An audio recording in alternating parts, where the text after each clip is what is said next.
Menjadi menantu orang nomor satu di Indonesia tentu selalu menjadi sorotan. Seperti yang baru-baru ini, menantu pertama Presiden Joko Widodo kepergok menenteng tas seharga ratusan juta rupiah. Padahal, Selvi Ananda dikenal sebagai sosok yang sangat sederhana. Istri Gibran Rakabuming Raka ini memang memiliki paras cantik yang kerap membuat publik terpukau. Diketahui, Gibran Rakabuming Raka dan Selvi Ananda menikah pada 11 Juni 2015 di Solo, Jawa Tengah. Kini, Selvi dan Gibran sudah memiliki 2 orang buah hati. Putra sulungnya diberi nama Jan Etes Sri Narendra, sedangkan putri keduanya bernama La Lembah Manah. Meski sudah jadi ibu 2 anak, kecantikan dan gaya anggun Selvi masih terus jadi sorotan. Termasuk kala menghadiri acara pernikahan Kaisang Pangarep awal Desember 2022 lalu.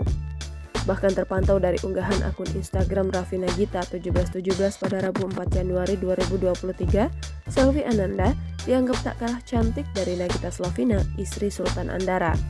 Komentar ini rupanya disetujui oleh banyak netizen. Terbaru, Selvi Ananda kembali jadi perbincangan kala mengunjungi sebuah klinik kecantikan yang ada di Solo. Tampak dari unggahan akun Instagram @hermes.celebrity pada Rabu 4 Januari 2023, Selvi Ananda yang berdiri di sebelah dokter yang mengenakan busana serba biru.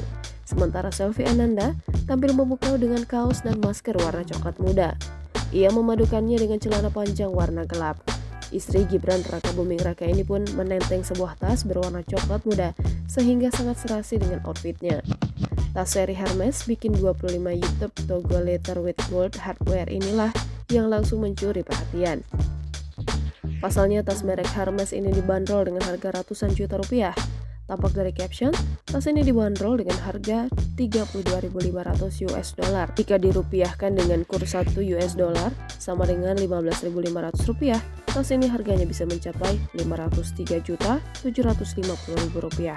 Netizen pun dibuat melongo dengan mahalnya harga tas Selvi Ananda. Tapi ada pula yang lagi-lagi fokus dengan kecantikan menantu Presiden Joko Widodo ini. Jangan lupa subscribe, share, komen, dan like ya.